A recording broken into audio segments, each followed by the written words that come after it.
Hello, my name is Dave Bowden, a marquee staff writer here at Ballotpedia. Well, we're now less than 7 weeks away from this year's election day on November 2nd. And since it's an odd year, there aren't any nationwide elections for, say, president or Senate, U.S. House of Representatives like we had last year, and for Congress like we'll have in 2022. But that doesn't mean there aren't plenty of interesting races taking place. New Jersey and Virginia are holding both gubernatorial and state legislative elections, and there are plenty of local elections in cities and counties across the country. You'll definitely want to use our sample ballot tool or check with the state and local election authorities where you live to determine what is on your ballot this fall. And of course, there are ballot measures. We're tracking 24 statewide measures and a slew of local measures this fall, and we thought this was a great time to bring you up to speed on those. So to help me do that today is Josh Altic, who is project director of our ballot measures team here at Ballotpedia. Thanks very much for joining me, Josh. Hi, Dave. Yeah, no problem. I'm always happy to talk about ballot measures. All right, let's just get started then. Let's take a look at a breakdown of the measures that are going to be voted on this year. I know there have been several ballot measure elections that have already happened in 2021. Can you give us a summary of how many measures are on the ballot in how many states? Sure, yeah. So for the entire year, there's 39 statewide measures in 9 states. So you can see from that little chart that that's kind of above average for a while. We'll talk about that later. So you mentioned the 24 statewide measures on November 2. So those are in the ballot in Colorado, Maine, New Jersey, New York, Texas, and Washington. There were also 4 measures on the ballot in Pennsylvania on May 18. And there were 7 bond measures in Rhode Island on March 2. And then looking forward past November 2, there are 4 measures in Louisiana because of the delayed election there because of the hurricane. Those were originally slated for the October election. All right. And I know that there are different ways that these measures can get on the ballot. Some are through signature petitions, some are put on by state legislatures. So can you give us a breakdown of how this year's measures made it before voters? Right, yeah, so that's the biggest distinction is between signature petition measures and legislatively referred measures. There are only 4 citizen-initiated measures this year, 1 in Maine and 3 in Colorado. And those are all on the November 2 ballot. The rest of the measures are either legislatively referred or automatic questions. So 32 measures put on the ballot by the legislature. Most of those are constitutional amendments. There are 8 bond measures, like I mentioned, in Rhode Island, and then there's 1 state statute that was referred to the ballot. Then there's 3 little automatic advisory questions, which aren't very interesting in Washington. Those are basically just required whenever the Washington legislature passes a bill that increases tax revenue. They kind of get thrown on there and don't really ever get much attention. All right, got it. So that's how things look like for this year, but how does that stack up to recent odd numbered years? Yeah, as we looked at that sort of trend earlier, this is significantly above average for the last several cycles. So the average since 2009 was 31 statewide ballots. So this is 25% or so above average. The number of November measures is on par, is maybe a little bit high. So really we're looking at a larger number of pre-November ballot measures, pushing that average up. Okay, that makes sense. So is it common, however, to only see 4 citizen initiatives in just 2 states in an odd numbered year? Yeah, for odd numbered years, it is pretty common. So the average since 2009 is 6 citizen initiated measures, sort of including veto referendums and ballot initiatives. So that's pretty common. One of the reasons for that is that a lot of states don't even allow citizen initiatives on odd year ballots. They're primarily reserved for general election ballots. So there's only 4 states that are actually tracking in an odd year. Those 4 are Maine, Colorado, Washington, and Ohio. So there's only 4 states that sort of have a default process that even allows for odd year citizen initiatives. Okay, great.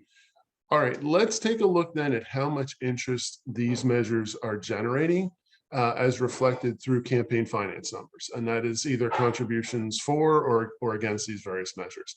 How much has been spent so far, and how does that compare with previous years? So far, and this number varies a lot from every odd year. Really, what it depends on is whether or not there are one or two really notable measures that get a lot of contributions, and you'll see that sort of playing out this year as well. So we've tracked about 51 million in contributions to support and opposition campaigns for ballot initiatives this year so far. That number will go up as we get October and post-election reports coming in. So you can see that that compares to 28 million in 2019 and 108 million in 2017. So this number jumps around a lot. And like I said, the biggest factor is what are the few measures that get a lot of spending. And this year, that big measure is Maine question 1. So the 46 of that 51 million is all surrounding Maine question 1, which we'll get into, I'm sure, in detail a little later. All right. Let's get into Maine question 1 right now. You know, it's my understanding is, and it's a little complicated. It's a measure that has to do with electric transmission. But as you say, it's generated a lot of campaign finance activity. Can you take a few minutes and walk us through what that measure is all about? Yeah, so really what the focal point of this measure is the New England Clean Energy Connect transmission line, which is a 145-mile long high voltage transmission line going from hydroelectric plants in Quebec down to Massachusetts and Maine. That's kind of what's at stake here. But the initiative itself, let's get into the details. The initiative itself would prohibit the construction of any electric transmission line defined as high impact in the upper Kennebec region of Maine. So that's mostly what it does. This includes a segment of the NECEC. So you can kind of see that the NECEC is what's being targeted here. And I'll get into why it's sort of phrased more generally in a minute. But yeah, the measure would also require a 2/3 vote of state legislatures to approve such a transmission line. So yeah, the idea, actually proponents submitted another initiative in 2020 specifically trying to repeal approval of this transmission line. But it was blocked from the ballot by a court ruling that said that the matter was administrative, not legislative. So that's why this year you see a more generally worded initiative that it kind of bans all high impact transmission lines, and just happens to include this measure that proponents, or this line that proponents really don't want to have. Got it. Okay, that makes a lot of sense. Now, you mentioned in the previous discussion that we had about campaign finance that this measure is responsible for most of the campaign spending that we're seeing this year. Can you tell us a little bit about the campaigns that are both supporting and opposed to the measure? Yeah. So far, you have 9.4 million in support contributed to support committees, and opponents have contributed 36.9 million. So a little bit of a lopsided race. I would say one of the most interesting aspects of this measure to me is kind of the international element of it. I mentioned that this transmission line sort of extends all the way from Quebec down to Massachusetts and Maine. So if you look at the top donors, the puzzle pieces kind of start to fit in a little bit. So the top donors in support of the initiative, which once again is to stop the transmission line, are all owners of natural gas-fired plants in Maine itself. So they have an interest in stopping the line. And then most of the opposition is funded by either Central Maine Power, the NECEC Transmission LLC, or its parent company, Avangrid, or Hydro-Quebec, which is a company that's owned by the province of Quebec. And actually, this measure was the motivating factor behind a bill this year to ban any sort of campaign contributions for ballot measures from any foreign government. So this was really the motivation in Maine for that bill moving through the legislature.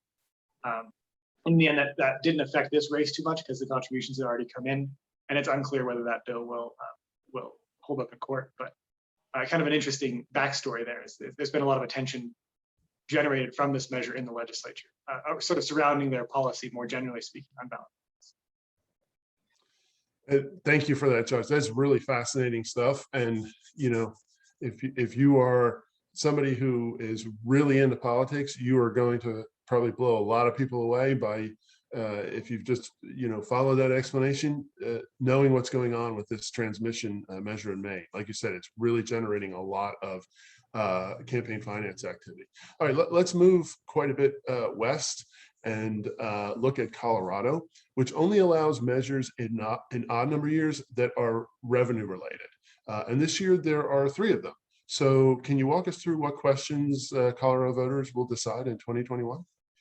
Yeah, so as you mentioned, Colorado only allows, technically it's TABOR related measures. TABOR is their taxpayer bill of rights. So that's anything related to new taxes, new extensions of taxes, tax policy, that sort of thing. So I have some examples listed there on the screen.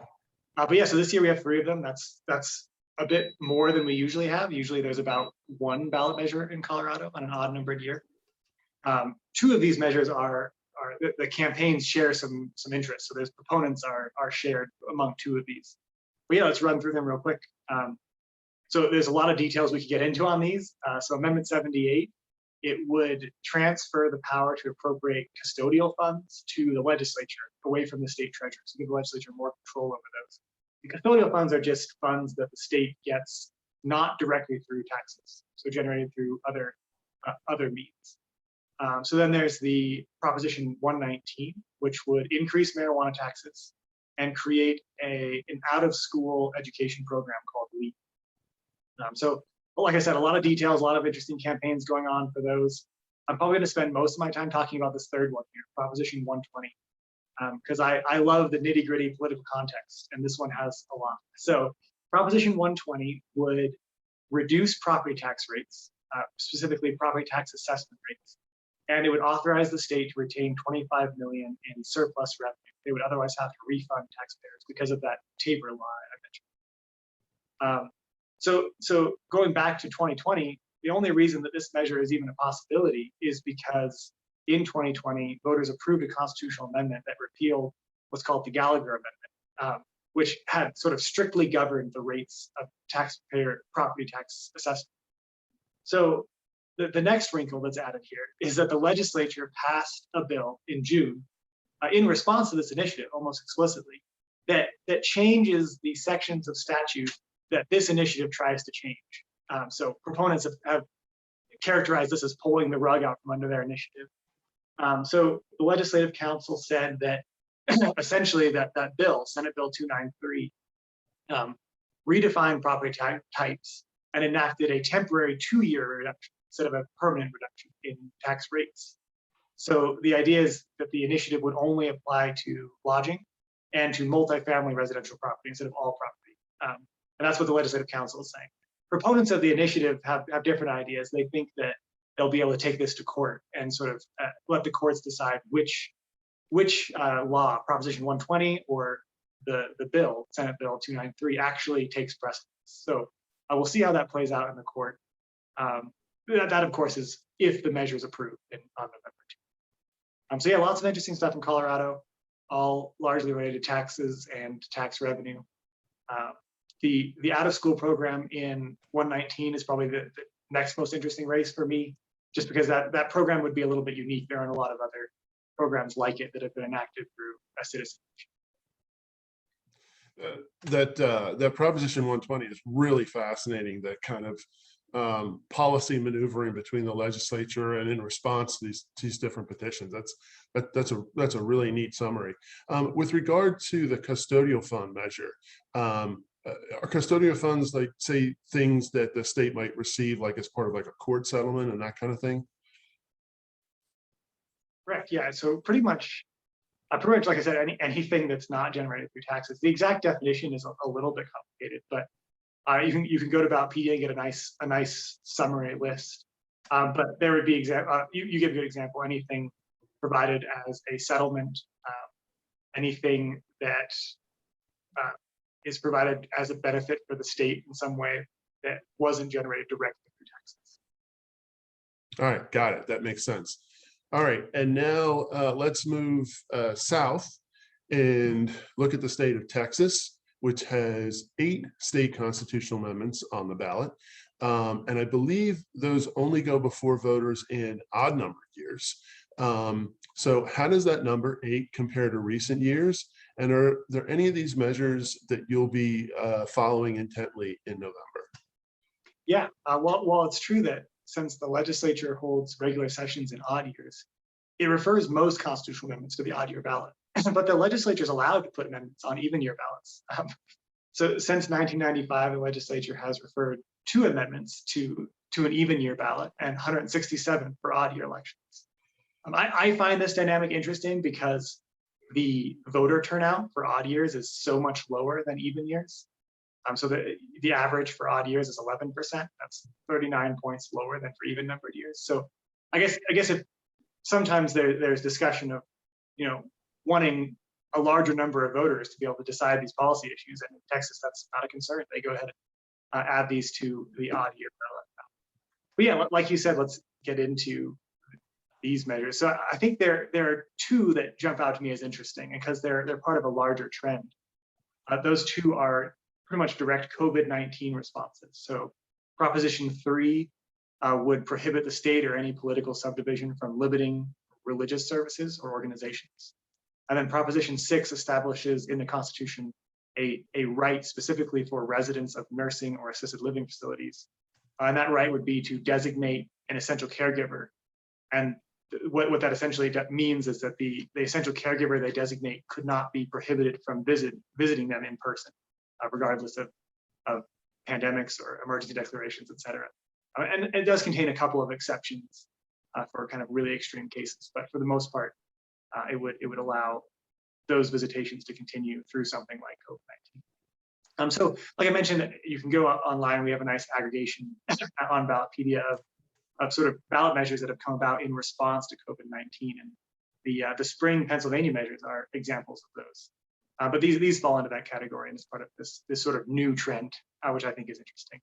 The other topics addressed in Texas include homestead tax exemptions, which is a very common topic you see in constitutional amendments in Texas. You also have 2 measures related to the judiciary, one about the state's Judicial Conduct Commission, one about eligibility for judicial offices. There's a measure allowing counties to issue bonds for blighted areas, and a measure allowing raffles at rodeos. So a nice lighthearted one at the end there. Yeah, that's definitely a wide cross section of topics, and raffles at rodeos. I mean, that's definitely going to be eye catching for sure. All right, now let's move back up to the Northeast. There's a handful of measures that will be decided in New York State on several topics. First, there are a couple of measures on election policy, and there's also one having to do with the environment. Can you kind of walk us through those? Yeah. So the legislature referred the 2 voting policy measures to the ballot largely along party lines, with Democrats in favor and Republicans opposed, or at least during the 2021 vote. There was a little more larger split among Republicans in 2019. And as a refresher, in New York, as with several states, the legislature actually has to approve constitutional amendments during 2 successive sessions to put them on the ballot. So all of the amendments on the ballot in New York were voted on in 2019 and then also in 2020. So these 2 voting policy measures kind of fit into a lot of a policy area that's getting a lot of attention right now. So the proposal 3 would allow for same-day voter registration. The details of this would be up to the legislature, but it would essentially repeal the requirement that's in the Constitution currently that you register to vote at least 10 days before the election. So this would allow the legislature flexibility to allow same-day voter registration. And then proposal 4 would allow for no excuse absentee voting. And similar to proposal 3, it would leave the details up to the legislature. But it would repeal the constitutional requirement that absentee ballots be given only to people who are outside of their county residence, so who are traveling, who are ill, or who are disabled. So right now, absentee ballots are limited to that category of people. So the legislature will probably pass those bills very quickly, if not even before the election. So we'll see those policies going into effect for elections after November if those measures are approved. And then, yeah, as you mentioned, the environmental one. So proposal 2 enacts, it's a little bit unique, I would say. It enacts in the Constitution, in the Bill of Rights specifically, a right to clean water, clean air, and a healthful environment. So I say it's unique just because there's only a handful of states that really have provisions related to environmental rights in their state constitutions. So it adds New York to that list. And I think what's interesting to me about the campaign surrounding this one, the campaigns aren't super active, but there's a lot of sort of argument between supporters and opponents about what exactly the measure will do. How will it be used in court? By whom will it be used in court? So it'll be interesting to see if it passes and then how it's enforced. And I think that this one's also a little bit more interesting to me this year because there's another just tangentially related measure in Maine called Question 3 that would provide a right to food, essentially, right to produce, harvest, and consume food in the Constitution. So that's another one where there's some debate between supporters and opponents about how exactly it will play out after it's approved. How will courts interpret it? What new lawsuits will people come up with to apply these rights that will then be constitutional if they're approved? So yeah, interesting stuff in New York. Yeah, it is interesting, and as you say, there's always, or not always, but occasionally there's a period post voting on these measures, where there is also how they're interpreted in the court, or whether or not there's a need for them to be interpreted by the court. Now, New York voters are also going to be deciding a couple other measures, including one having to do with redistricting, which has become an increasingly important topic as that starts to heat up. And then I think there's another one related to the judiciary. So can you talk briefly about those two? Yeah, correct. So Proposal 1 in New York would make just a large number of changes to how redistricting happens in New York.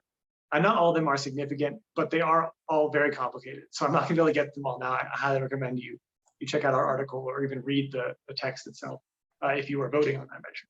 I will highlight one significant change, which is probably one of the more controversial changes in Proposal 1, which is that right now New York has a pretty interesting provision related to the legislature approving redistricting maps. There's a higher vote threshold if the legislature is controlled by one party, both chambers one party, than if the party control is split. So 2/3 versus 60% to approve a new redistricting map. Specifically a redistricting map that's not approved by the redistricting commission. So if the legislature sort of takes it into their own hands, these are the thresholds that take place or take effect. So this amendment would repeal that requirement. So then the higher threshold for when one party is in control would go away, leaving just that 60% threshold. So that one's, you can see why that one would be a little more controversial. And it's certainly interesting. But like I said, there's several different changes being made by Proposal 1. So you should take a look for yourself. Or shoot me an email and I'll explain it to you. The other amendment, Proposal 5, I'm also not going to get into the details because it's not, unless you live in New York City and are filing in a lawsuit in civil court, it's not that interesting to you probably. But it just has to do with civil court jurisdiction, specifically the threshold of the claims amount that has to be in play for the New York City civil court to have jurisdiction. So that kind of detail is in the state constitution, so it has to go on the ballot to be changed. In this case, it would be changing from 25,000 to 50,000. That's the amount of money that would have to be in play for the jurisdiction to be in effect. Got it. Okay, this has been a fantastic summary of everything that's happening at the statewide level. But as I mentioned, voters aren't just going to be deciding statewide questions. They may or may not be voting on local measures, depending on where they live. So obviously, we don't have time to get into all of the local measures that the ballot measures team at Ballotpedia is following, but we have been pretty closely following some local police-related ballot measures in various cities across the country. Can you give us a little bit of background on those? Sure, yeah. So there are specifically 3 police policy related measures that we're kind of focusing on that we think are especially interesting. And I'll start with Minneapolis because I'll probably spend the longest talking about that one. So this measure has kind of been brewing for 2 years now, since early 2020. And this version is an initiative put on the ballot through a signature petition. What was being proposed in 2020 was being proposed by the city council. So this measure would repeal all mention of the police department from the city charter, including a funding requirement that's currently in there. And it would replace the police department with a new department called the Department of Public Safety. That department would include sworn peace officers or police officers as needed, but the exact details would kind of largely be left up to the chief of that new department and the city council. So that's the other big change, is this would shift control of the department from the mayor to the city council and mayor. So it gives the city council a lot more authority over the law enforcement or peace officer aspect of governance in Minneapolis. But there's a lot of complicated stuff going on here. So there's a chance that even if voters approve this measure, it actually won't take effect, because just yesterday, a little breaking news for you, a judge who had previously ruled the ballot language invalid before, but then it was replaced, and then just now he has ruled that the new ballot language is misleading and unreasonable. So he's actually prohibited city officials from counting the votes on this measure. It can't be removed from the ballot because ballots have already been printed and mailed in some cases. But if his ruling holds up, the measure won't actually go into effect. But the city attorneys have appealed the ruling. They took it right away. So before the election, we should have an idea of whether or not the initiative will actually go into effect. But it might take a state Supreme Court ruling to decide that. So yeah, keep an eye out on Ballotpedia to see whether or not this measure is going to go into effect. It's part of this national narrative, and a lot of national news is really focusing on it. I would say that our article on this measure is actually getting as much or more attention than any of our statewide measure articles right now. It's because of the political climate that it's in and the sort of the surrounding policies and debates. So yeah, the next article or measure we're really looking at is Proposition A in Austin. Sort of on the other end of the spectrum, Austin voters will decide this initiative, and it would set a minimum staffing requirement for the police department, which would effectively require the city to hire several hundred more police officers. The initiative also contains training requirements and certain hiring and incentive guidelines that include some diversity and demographic representation guidelines for hiring police officers. So that will be interesting if that gets approved, to see how it plays out and what exactly those other provisions kind of how they look, because they're a little bit vague. The training requirements and the guidelines are left a little bit up to the police department, while the minimum staffing requirement is very specific. It's based on the population of the city. So then the third measure is a measure in Cleveland. It's an initiative that would create a police commission and make changes to the existing civilian police review board. The biggest change, I think, is that it would really give more authority to those two bodies over police discipline issues than currently exists. So this is actually very similar, generally speaking, to the type of police oversight measure that we saw just a large number of in 2020, kind of following the death of George Floyd and the protests that followed that, and sort of the climate that's continued since then. So yeah, those are the main ones we're looking at for November. And what's really interesting to me is that there's, they're in 3 different states, and one in Texas, 2 in the Midwest. So it'll be really interesting to see how the results of all those play out. And of course, as you said in your analysis, the Minneapolis situation is really interesting, given all of the back and forth that's going on with the ballot language. I wanted to see if I could get your take on a question that we got asked through the chat. I know Georgia doesn't have any statewide ballot measures. Are you aware of any local measures that you're tracking in either Atlanta or any of the other major cities in Georgia? I'm not aware of any yet. My writer in charge of Georgia might be, but what that means is that we haven't discovered any notable ones yet. We will have those articles up on Ballotpedia within 2 weeks, but it's also even possible that they haven't been finalized for certain cities in Georgia. So I'm quite sure that there are local measures in certain cities in Georgia, and I'm not sure about Atlanta specifically. But yeah, within 2 weeks we will have that information on Ballotpedia if it exists for the top 100 largest cities that happen to exist in Georgia. So the Atlanta area mostly. Got it. Okay, thank you for that. And then I'm going to put you quickly on the spot. Give me the top 2 measures that you will be paying attention to on November 2nd. You could probably go 3 if you really had a hard choice there. Personally, I think I will be looking at the Maine one. I'm interested in the results of that one, largely just because I like to see which side wins out when there's a huge amount of money in play. Austin Proposition A is the other one I'll be looking at. It's kind of it's like a counter response to the defund police movement in a way. So it's a little bit new in terms of that trend of police related measures, and that it's on the other end of the spectrum, like I said. And then, I mean, I live in Colorado, so I will be interested in Proposition 120 and how that one ends up playing out in terms of whether the Senate bill takes precedence or whether the initiative does, and how the courts rule on that. All right, fantastic. And of course, you know me, I'll be watching out for the raffles at rodeos one, because I think that one's pretty neat. As always, it's been really fantastic discussing ballot measures with you, Josh. Thank you so much for joining me today. No problem. It was great. All right, so I hope you enjoyed this overview of the ballot measure landscape as we head to this year's elections.